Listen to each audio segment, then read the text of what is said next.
Hello everyone, welcome to learning steps biology. तो हम पढ़ रहे थे प्लांट किंगडम, एक बहुत इम्पॉर्टेंट चैप्टर। तो हमने उसके बारे में एल्गी कंप्लीट कर लिया था, बेसिक इंट्रोडक्शन कंप्लीट कर लिया था। तो अब हम आगे बढ़ रहे हैं जिसमें हम पढ़ेंगे ब्रायोफाइट्स। ये हमारा पार्ट 2 है, ठीक है। तो इसके पहले का जो भी अगर आपका कुछ मिस हुआ है तो पार्ट 1 जाके आप देख सकते हैं, जिसके अंदर मैंने बेसिक क्लासिफिकेशन, फंक्शंस एंड जो भी बेसिक टर्मिनोलॉजी है वो सब कुछ समझाया है। एल्गी उसमें कंप्लीट हो गया है। एल्गी की कुछ फोटोज थे जो मैं दिखा नहीं पाई थी एनसीईआरटी बेस्ड, तो मैं इसके लास्ट में दिखा दूंगी। तो आज से हम स्टार्ट करते ब्रायोफाइट्स। ओके, सो हम हैं ब्रायोफाइट्स पे। सो ब्रायोफाइट को कहा जाता है एम्फीबियन ऑफ प्लांट किंगडम। क्यों? क्योंकि ये लैंड पर रहते हैं, लेकिन रिप्रोडक्शन के लिए वाटर ज़रूरी होता है इनके लिए, ठीक है।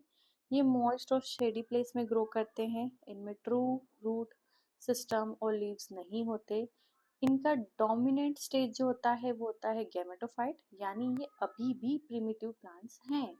ओके, आगे बढ़ते हैं, स्ट्रक्चर ऑफ ब्रायोफाइट्स देखते हैं। सो ब्रायोफाइट की स्ट्रक्चर सिंपल होती है। बॉडी जो होती है थैलॉइड होगी या फिर लीफी हो सकती है।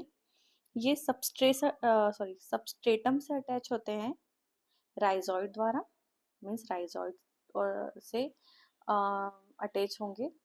एक कॉमन लिंक होगी सबस्ट्रेटम के लिए। इनके सेक्स ऑर्गन जो होते हैं मल्टी सेल्यूलर होते हैं। अगर हम मेल की बात करें तो एंट्रीडियम एंड फीमेल की बात करें तो आर्किगोनियम होता है, ठीक है। ये फीचर एल्गी से एडवांस है इनके अंदर ब्रायोफाइट्स में।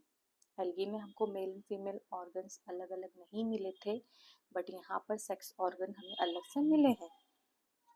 अब देखते हैं लाइफ साइकिल ऑफ ब्रायोफाइट्स। पहले आप ये देखिए, ये मैंने एनसीईआरटी बेस्ड डायग्राम लगाया है, प्रॉपर एनसीईआरटी से लिया हुआ है। इसमें आपको mail gametophyte and female gametophyte दोनों दिखाया गया है। ए वाली पिक्चर जो आप देख रहे हैं वो है फीमेल थैलस, और बी वाली जो है वो मेल थैलस है, ठीक है। ये आर्किगोनियोफोर और ये एंथ्रीडियोफोर, ये गामा कैप होते हैं और ये भी गामा कप है। ये राइजोइड्स वगैरह हैं, ठीक है। इसके अंदर और भी मोसिस का एग्जांपल भी दे दिया इनने। जो सी वाला है ये हमारा फनेरिया है, ये स्फेगनम है, ठीक है। और ये दोनों के कौन थे? मर्केंशिया। आगे बढ़ते हैं, लाइफ साइकिल देखते हैं। सो ब्रायोफाइट का लाइफ साइकिल समझते हैं। तो गैमेटोफाइट से गैमेट बनता है, ठीक है। देन फर्टिलाइजेशन के बाद जाइगोट बनेगा। जाइगोट से स्पोरोफाइट बनता है। स्पोरोफाइट गैमेटोफाइट पर डिपेंडेंट रहता है और मियोसिस से स्पोर बनते हैं। फिर से रिपीट कर रही हूँ, गैमेटोफाइट से गैमेट बन रहे हैं, फर्टिलाइजेशन से जाइगोट बन रहा है, जाइगोट डेवलप हो रहा है स्पोरोफाइट में, स्पोरोफाइट अटैच्ड होगा एंड डिपेंडेंट रहेगा गैमेटोफाइट पर, एंड मियोसिस प्रोड्यूस होगी, मियोसिस से स्पोर्स बन जाएंगे। ये अल्टरनेशन ऑफ जनरेशन का एग्जाम्पल है, ओके। अगर आपसे पूछे कि अल्टरेशन ऑफ जनरेशन कहाँ पर दिखती है तो मेनली आपको ब्रायोफाइट्स में मिलती है स्टार्टिंग। नेक्स्ट हम देख रहे हैं क्लासिफिकेशन। तो क्लासिफिकेशन में अगर देखो तो ब्रायोफाइट दो टाइप्स के होंगे। एक तो लीवर वॉर्ट्स होते हैं, मॉसेस होते हैं। लीवर वॉर्ट्स में हमने देखा था कि थैलॉइड बॉडी होती है प्लांट की। मॉसेस में लीफी होगी। लीवर वॉर्ट्स में डॉर्सी वेंट्रल सरफेस दिखती है मेनली। इनके अंदर प्रोटोनीमा स्टेज प्रेजेंट होगी।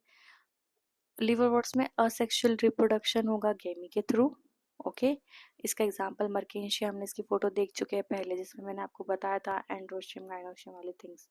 एंड इसके अंदर फनेरिया एंड स्क्वेंजिसम, ये एक बार फिर से बता देती हूँ मैं। ये रहा, ये मर्केंशिया, दोनों male and female gametophytes, male thallus female thallus.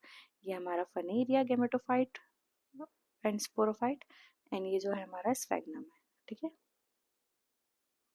आगे बढ़ते हैं, इम्पोर्टेंस ऑफ ब्रायोफाइट्स पे आते हैं। तो ब्रायोफाइट्स की इम्पोर्टेंस क्या है? पाइनर स्पीशीज होते हैं, यानी सबसे पहले बेयर लैंड पे ग्रो करेंगे ये, ओके। सॉइल इरोजन को रोकेंगे। स्फेगनम पीट फ्यूल के रूप में यूज होते हैं ये। सॉइल मॉइस्चर को मेंटेन करते हैं, इसलिए इकोसिस्टम में इनका बहुत ज्यादा इम्पोर्टेंट रोल है, ओके।